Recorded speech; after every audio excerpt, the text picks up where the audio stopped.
नमस्कार दोस्तों, आज हम देखेंगे फ्यूचर परफेक्ट कंटिन्यूअस टेंस। इससे पहले वाले वीडियो में हमने फ्यूचर परफेक्ट टेंस पढ़ लिया है और उससे पहले वाली जितनी सारी वीडियो हैं उसमें हमने प्रेजेंट के चारों पार्ट पढ़ लिए हैं और पास्ट के भी, और ये फ्यूचर का लास्ट है, फ्यूचर परफेक्ट कंटिन्यूअस टेंस। तो इसमें क्या है, इसकी पहचान कैसे की जाती है। इस टेंस के वाक्यों में काम का करना या होना भविष्य काल में पाया जाता है। मतलब जो इस टेंस में, इस वाक्य में जो होगा, काम का करना या होना भविष्य काल में क्या होगा, पाया जाता है, जो भविष्य काल में हो रहा होगा, तथा सभी समय भी दिया होता है, मतलब टाइम भी दिया होता है। ऐसे वाक्यों के अंत में रहा होगा, रही होगी, रहा होऊंगा, रहे होंगे आदि शब्द आते हैं। हमें पहचानने के लिए रहा होगा, रही होगी, रहा होऊंगा, रहे होंगे, सेंटेंस के वाक्य में जो लास्ट में है उन आते हैं। तो इसमें हम सबसे पहले अफर्मेटिव सेंटेंस देखेंगे।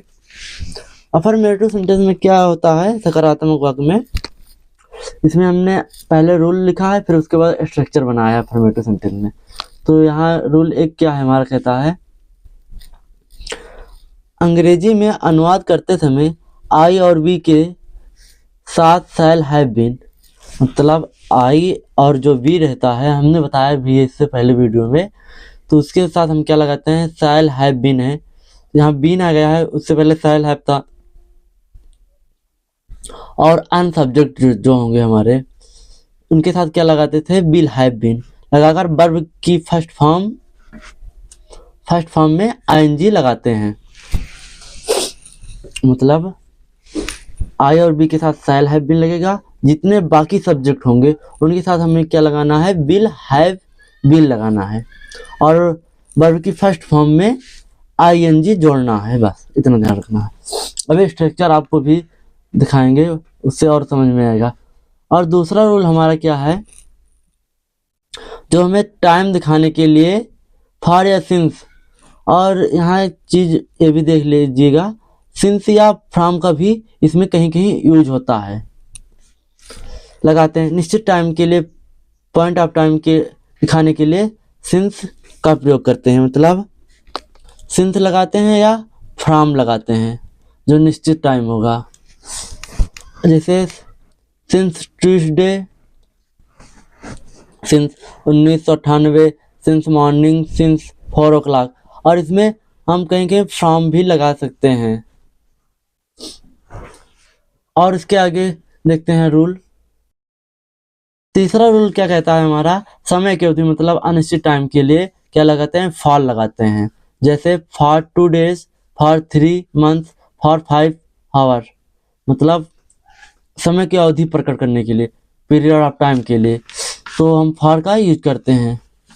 तो स्ट्रक्चर क्या बनता है अफर्मेटिव सेंटेंस का हमारा, पहले हम सब्जेक्ट को रखते हैं, फिर उसके बाद शैल या विल का प्रयोग करते हैं सब्जेक्ट के अनुसार, फिर उसके बाद हम हैव लगाते हैं, फिर प्लस बीन और वर्ब की फर्स्ट फॉर्म जो क्रिया हो रही है, फिर उसमें क्या जोड़ देंगे, आईएनजी, और जो बचेगा सारा ऑब्जेक्ट। और उसके बाद जितना बचता है समय या फॉर या फ्रॉम, या फिर हम कहीं कहीं सिंस का भी प्रयोग कर लेते हैं। यहाँ लिख लेते हैं सिंस, निश्चित टाइम के लिए, अनिश्चित टाइम के लिए फॉर का प्रयोग करते हैं, और निश्चित के लिए, पर इसमें फ्यूचर परफेक्ट कंटिन्यूअस में ज़्यादातर हम फ्रॉम का ही प्रयोग करते हैं, और प्लस टाइम जो रहता है उसे लिख देते हैं लास्ट में। तो हम उदाहरण से समझते हैं, पहला सेंटेंस से स्ट्रक्चर कैसा प्रयोग होगा। हमारा सेंटेंस है, मैं 3 घंटे तक सोता रहूँगा, मतलब आपका फ्रेंड या दोस्त है, बोल रहा है मैं 3 घंटे तक सोता रहूँगा, वो आपको इंग्लिश में कैसे बोलेगा, तो यहाँ लिखेगा मैं क्या है, सब्जेक्ट, तो लिखेगा इसकी अंग्रेजी में क्या होती है, आई। अब इसके साथ क्या लगेगा, हमने पढ़ा है आई बी के साथ क्या लगता है, शैल, बाकी अन्य सब्जेक्ट के साथ क्या लगाएंगे, हम विल का प्रयोग करेंगे। तो यहाँ लिखेंगे आई शैल हैव बीन, और वर्ब की फर्स्ट फॉर्म सोना कि क्या मीनिंग है, स्लीप, इसमें आईएनजी जोड़ देंगे, स्लीपिंग हो जाएगा। और हमारा क्या बचा, अब यहाँ देखेंगे 3 घंटे, मतलब ये टाइम निश्चित नहीं है, तो इसके लिए हम क्या लगाएंगे, फॉर लगाते हैं। तो हम लिखेंगे फॉर 3 आवर, क्या लिखेंगे, फॉर, अब प्रयोग करेंगे, मतलब 3 घंटे को 3 घंटे को हावर बोलते हैं, लिखेंगे फॉर 3 हावर्स, मतलब 3 घंटे, मैं 3 घंटे तक क्या रहूँगा, सोता रहूँगा। तो I shall have been sleeping for 3 hours हो जाएगा। इसके बाद हमारा दूसरा सेंटेंस है अफर्मेटिव का ही। इसके बाद हम आपको एक्सरसाइज करने के लिए भी देते हैं। हमने इसलिए लिया है सेंटेंस क्योंकि आपको समझ में आए, तो हमारा दूसरा सेंटेंस है, तो वे 2 घंटे तक पढ़ते रहे होंगे, मतलब इसका क्या हम लिखेंगे, वे क्या हमारा सब्जेक्ट है, तो यहाँ लिखेंगे वे की मीनिंग क्या होती है, दे।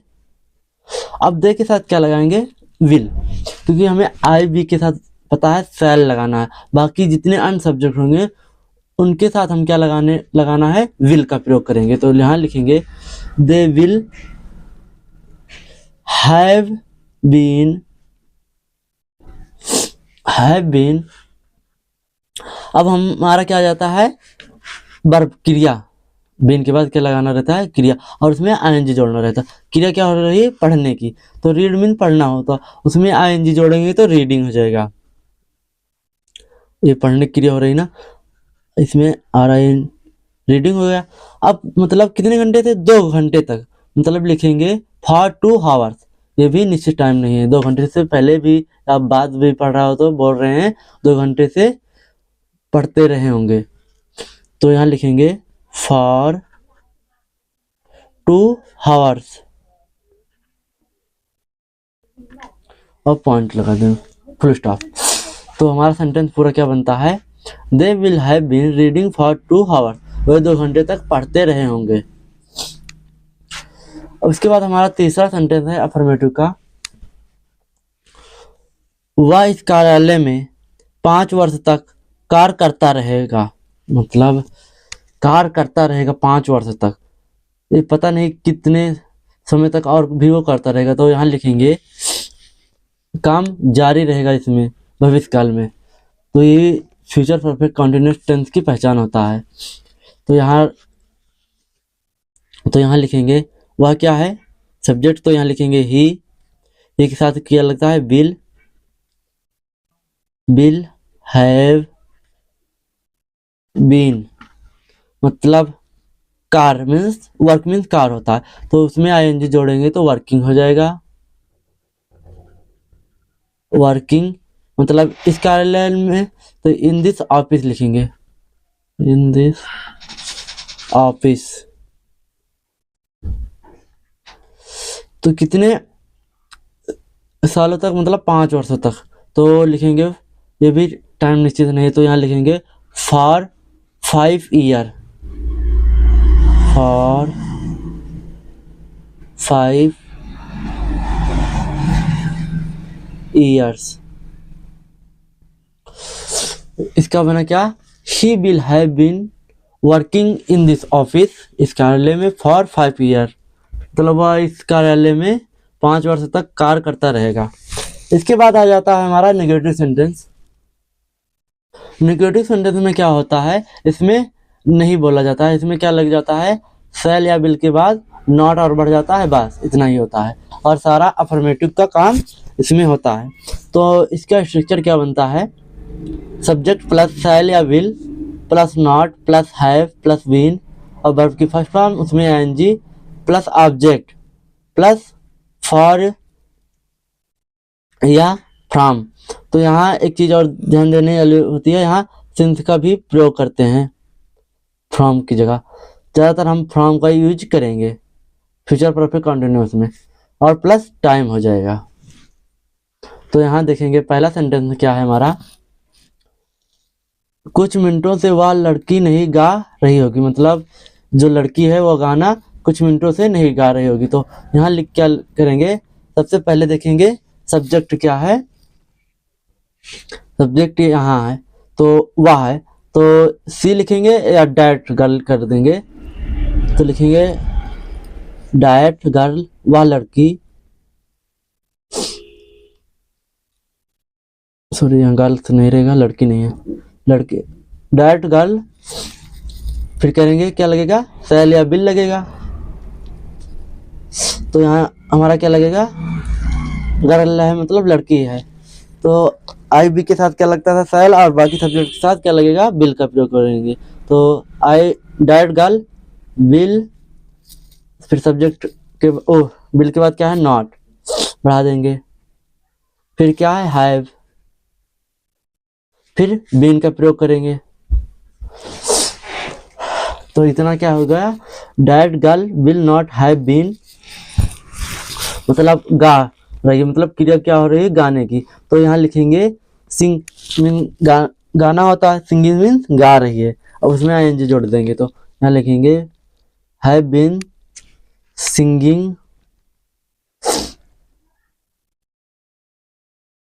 सिंगिंग कुछ मिनटों से, तो टाइम इसमें निश्चित नहीं है, तो लिखेंगे फॉर का प्रयोग करेंगे, फॉर का प्रयोग करेंगे इसमें लिख, फिर उसके बाद कुछ मिनटों की मीनिंग क्या होती है, ए फ्यू मिनट, ए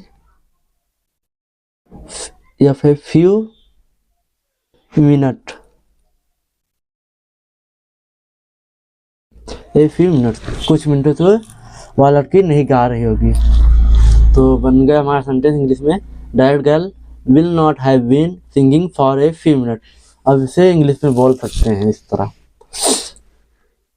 फिर इसके बाद आ जाता है हमारा दूसरा सेंटेंस, आप ये पहले सेंटेंस पढ़िए, वह 2 घंटे से बिल्कुल नहीं पढ़ रहा होगा, मतलब वह 2 घंटे से बिल्कुल भी नहीं पढ़ रहा होगा, इसे जब आप को लिए मैं होमवर्क दे रहा हूँ, और भी मेरे पास क्वेश्चन रहेंगे, आपको होमवर्क देंगे, एक मतलब ये नेगेटिव सेंटेंस का ये पहला होमवर्क है, आपको इसका आंसर मेरे कमेंट बॉक्स में बताना, नहीं आएगा तो तब भी बताना, मैं आपको इस सोल्यूशन का आंसर करके दूंगा कमेंट बॉक्स में ही आपको। फिर उसके बाद हम तीसरे का देख रहे हैं, इसको करा देंगे, तुम्हें 5 दिन से बुखार नहीं आ रहा होगा, मतलब तुम्हें 5 दिन से बुखार नहीं आ रहा होगा, भविष्य काल में क्या है, काम जारी है, तो सबसे पहले आपको सबसे ज़्यादा जरूरी चीज़ होती है टेंस में पहचानना ही कौन सा टेंस है, तो आप उसी के हिसाब से आपको पता होना चाहिए, जितना आप प्रैक्टिस करेंगे, उदाहरण बनाने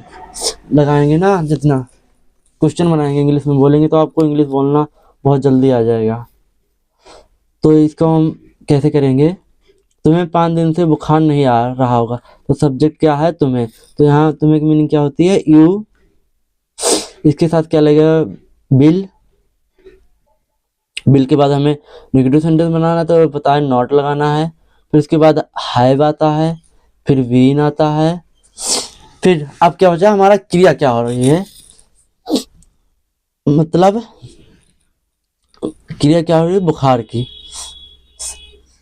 मतलब बुखार नहीं आ रहा है, आ रहा है मतलब आना क्रिया हो रही है, मतलब बुखार, तो यहाँ लिखेंगे सफरिंग, क्या लिखेंगे, सफरिंग, SUFFERING, सफरिंग हो गया, फ्रॉम फीवर, फ्रॉम फीवर, मतलब कितने दिनों से, 5 दिनों से, टाइम भी निश्चित नहीं है, इसमें भी लगेगा फॉर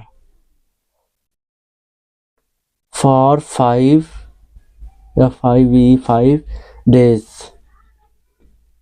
अब ये इसका सेंटेंस का पूरा क्या बना इंग्लिश में, you will not have been suffering from fever for 5 days, मतलब तुम्हें 5 दिन से बुखार नहीं आ रहा होगा। इसके बाद हमारा आता है इंट्रोगेटिव सेंटेंस, जिसमें हम क्वेश्चन फॉर्म बनाना सीखेंगे उसे।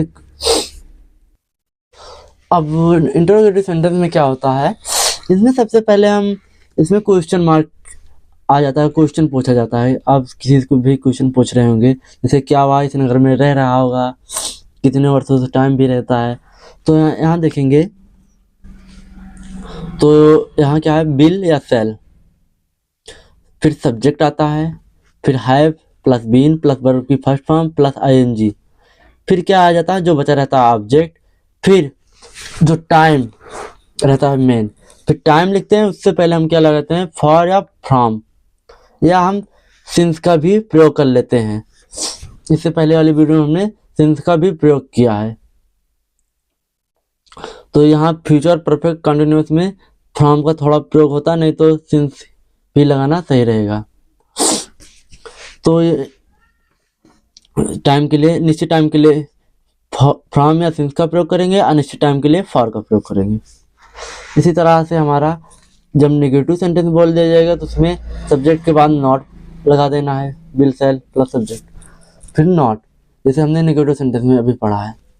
फिर उसके बाद हम WH मतलब वाक्य के बीच में क्या, क्यों, कब, कहाँ आ जाए तो उसे हम WH जो शब्द होंगे उसे हम पहले लिखते हैं। फिर उसके बाद विल या सेल लगाते हैं, फिर सब्जेक्ट लिखते हैं plus have been plus verb की फर्स्ट फॉर्म आईएनजी, सारा वही रहता है। और उसी में यदि WH शब्द में बीच में ही बोल दिया जाए, नहीं है दे दीजिए, क्यों भी रहे बीच में तो पहले लगे, फिर सब्जेक्ट के बाद नॉट बढ़ा देंगे, बस सारा काम करेगा स्ट्रक्चर। यहाँ क्या कर देंगे, नेगेटिव में नॉट बढ़ा देंगे सब्जेक्ट के बाद, फिर हैव लिखेंगे, फिर बीन लिखेंगे। पर WH में नहीं दिया रहेगा तो फिर कुछ नहीं करेंगे, लगाएंगे। देखते हैं, उदाहरण से समझते हैं, नहीं तो आप ज़्यादा सही रहेगा। तो पहला उदाहरण क्या है हमारा, क्या वह इस नगर में 3 वर्ष से रह रहा होगा, मतलब 3 वर्ष, मतलब टाइम इसमें निश्चित नहीं दिया गया है, 3 वर्ष बोले तो यहाँ लिखेंगे क्या है। तो यहाँ हम सबसे पहले क्या करते हैं, विल या शैल का प्रयोग करेंगे। तो इसमें देखेंगे हमारा क्या है, सब्जेक्ट हुआ, तो और आई बी के साथ हम शैल का प्रयोग करते हैं, बाकी सब्जेक्ट के साथ विल का प्रयोग करेंगे। तो यहाँ हम क्या लगाएंगे, विल। तो यहाँ लिखेंगे विल, अब हमारा सब्जेक्ट आ जाता है ही, यहाँ से देख लेना, शैल या विल के बाद क्या लगाना रहता है, सब्जेक्ट, फिर इसके बाद हैव बीन, फिर वर्ब की फर्स्ट फॉर्म में आईएनजी जोड़ेंगे। तो हमारा सब्जेक्ट क्या है वह, तो विल ही हैव बीन, और हमारी क्रिया क्या हो रही है, क्रिया हो रही है रहने की। तो यहाँ लिखेंगे लिव मीन्स रहना होता है, तो यहाँ लिविंग कर देंगे, आईएनजी फिर जोड़ देंगे, लिविंग मतलब इस शहर में, इन दिस सिटी, इस नगर में या इस शहर में, तो इसकी मीनिंग होती है इन दिस सिटी, मतलब कितने टाइम से, फॉर मतलब अनिश्चित टाइम है तो इसके लिए हम यहाँ फॉर का प्रयोग करेंगे, फॉर 3 years।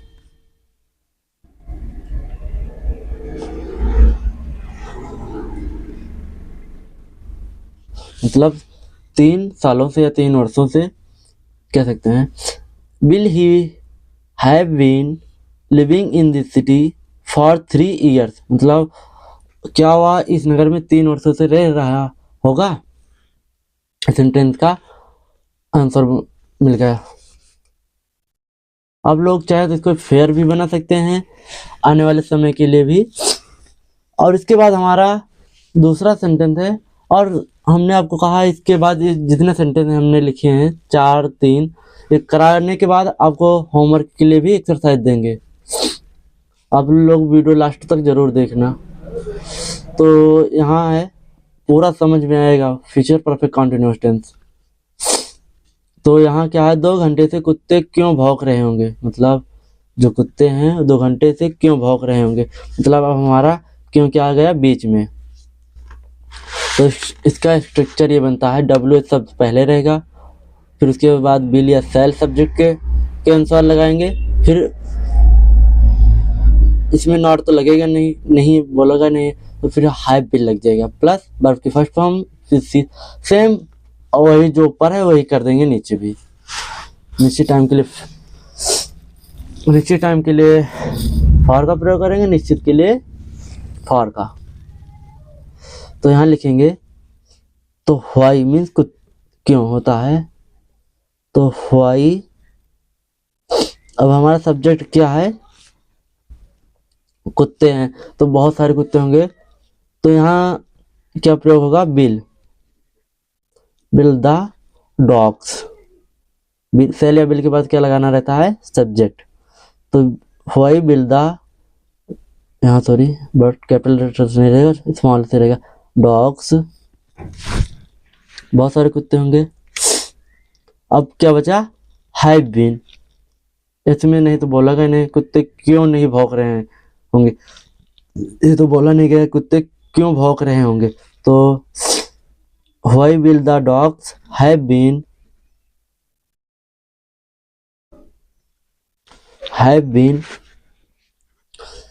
मीन्स भौंकना की मीनिंग, क्रिया का है भौंकने की, तो भौंकना की मीन्स बार्क होता है, भौंक रहे होंगे, बार्किंग, उसमें आईएनजी जोड़ देंगे, बार्किंग। बार्किंग मतलब कितने घंटे से, तो यहाँ बोला गया है 2 घंटे से, मतलब फॉर अनिश्चित टाइम है ये भी, फॉर 2 आवर्स।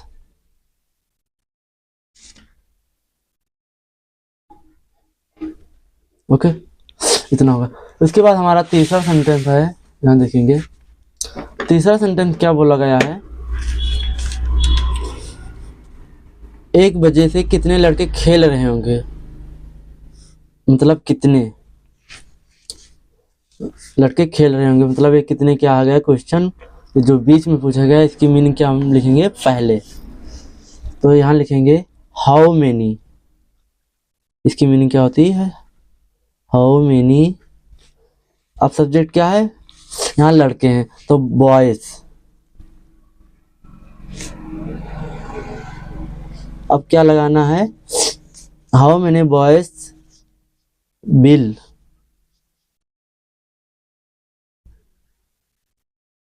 फिर इसके बाद क्या लगाएंगे हम, हैव